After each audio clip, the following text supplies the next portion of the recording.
faut se méfier de l'ambiguïté des mots et surtout des problèmes de traduction. Nous avons traduit un peu rapidement Brit Hadasha. Enfin, nous ne l'avons pas traduit, nous avons repris des traductions existantes, Brit Hadasha par alliance nouvelle. Et en réalité, ce n'est pas la bonne traduction. En tout cas, en français, c'est une traduction qui est ambiguë. Parce que nouveau, qu'est-ce que ça veut dire nouveau? À nouveau, ça a un sens opposé à nouveau, par exemple. Ça se reproduit à nouveau. Est-ce que c'est nouveau? Non, puisque c'est à nouveau. À nouveau, il se passe ceci, etc.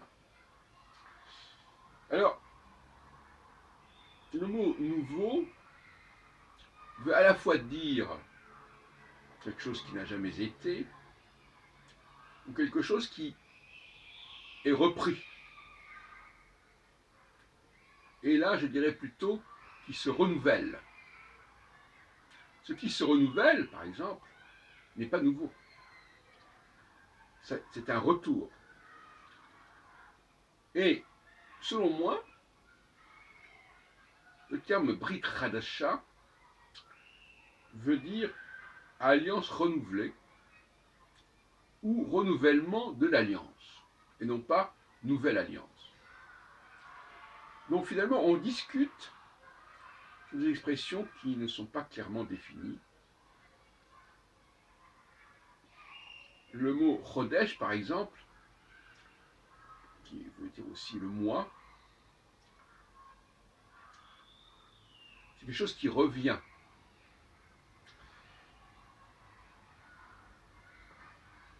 Mais on a le mot Chadash, qui veut dire nouveau. Zechadash. Et on en parle même aussi du Chidouche, pour parler d'une lecture nouvelle d'un texte, une lecture renouvelée. Donc on n'en finit pas d'explorer ce champ sémantique du nouveau. C'est extrêmement intéressant.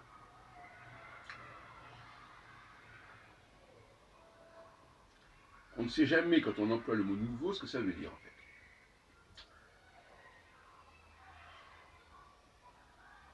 Il y a là une sorte de flou sémantique effrayant.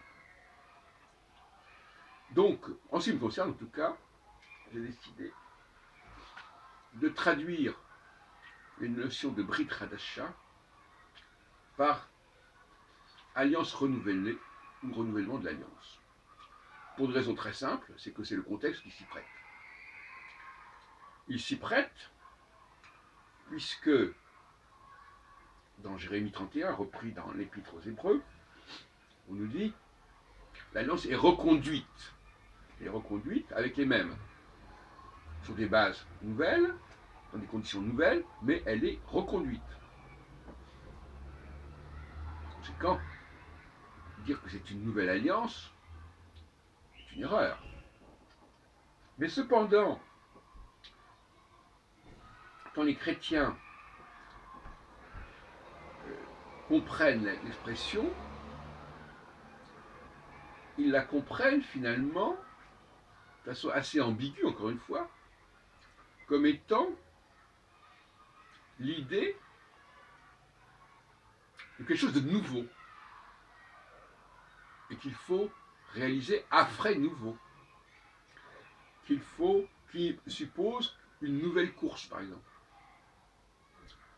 Parce qu'il y a une différence entre parler des stades successifs d'un processus, et dans le stade successif, c'est effectivement un renouvellement de l'effort, on reprend, on recommence, on reconduit l'effort, et on reconduit un bail par exemple, et classiquement ou pas, et l'idée de démarrer une course nouvelle. Ce qui veut dire, en ne tenant pas compte des résultats antérieurs, comme par exemple au poker, voilà, ou aux échecs, voilà, on fait une nouvelle partie. on ne revient pas sur l'ancienne partie. Au poker, voilà, il y a une partie, voilà, terminée, on passe à une autre partie. Ça, c'est le nouveau. En revanche, il y a des tas de situations où on n'est pas dans le nouveau à ce point de vue-là, on est carrément dans quelque chose qui se poursuit, qui se pérennise, qui se renouvelle.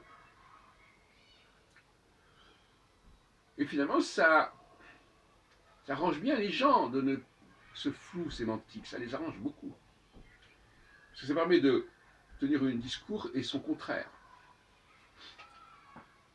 Oui, c'est vrai, il y a un renouvellement de l'alliance, mais c'est vrai aussi qu'on va faire comme si cette alliance allait concerner de nouvelles populations, et non pas la population dont il s'agissait jusqu'à présent. Et l'autre jour, j'ai discuté avec mon café philo McDo, avec Jean-Paul, je lui disais, mais finalement, voilà, cette alliance, elle est toujours avec les mêmes. Oui, mais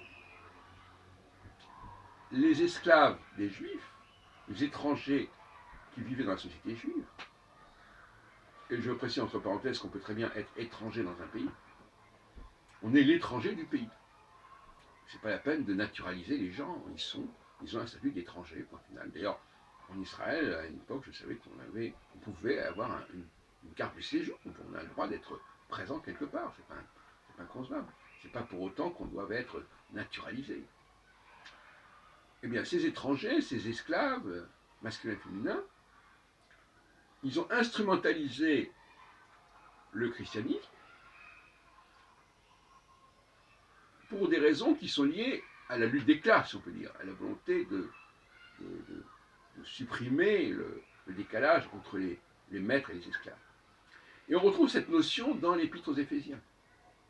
On nous dit, noir sur blanc, on nous dit, oui, finalement, oui, il n'y aura plus de différence entre les uns et les autres. Mais ça vaut pour une certaine société, pour la société juive. Et c'est cela qu'on n'a pas compris. On a joué sur les mots en disant les éléments, les païens, on les appelle les païens. Mais ce n'est pas n'importe quel païen. C'est les païens qui sont déjà intégrés dans la société juive. Ce n'est pas des païens qui viennent de l'extérieur. C'est des païens qui sont déjà imprégnés par la société juive. De la même façon que la laïcité, ce n'était pas la laïcité pour intégrer des éléments étrangers à la société française. C'était pour intégrer la diversité même de la société française. Et donc ça ne prévoyait en aucune façon l'intégration, par exemple, des musulmans, qui n'existaient pas en France à l'époque. Parce que la France n'avait pas encore conquis l'Algérie. Ça sera fait à partir de 1830. Donc, là aussi, il y a des instrumentalisations. Il faut bien comprendre, et je conclue là-dessus, que le contexte doit être respecté. Les guerres civiles, les guerres de religion en France, comme le mot civil l'entend bien, sont des guerres au sein de la France, qui font que, même s'il y a des différences fondamentales au niveau idéologique, par exemple, ils sont marqués par la même terre, par la même histoire, quelque part, le même contexte. Et ça, c'est une condition nécessaire et dont on oublie la portée. Voilà quelques éléments pour ce lundi 4 juin, ou 3 juin, qui me paraissent intéressants à transmettre.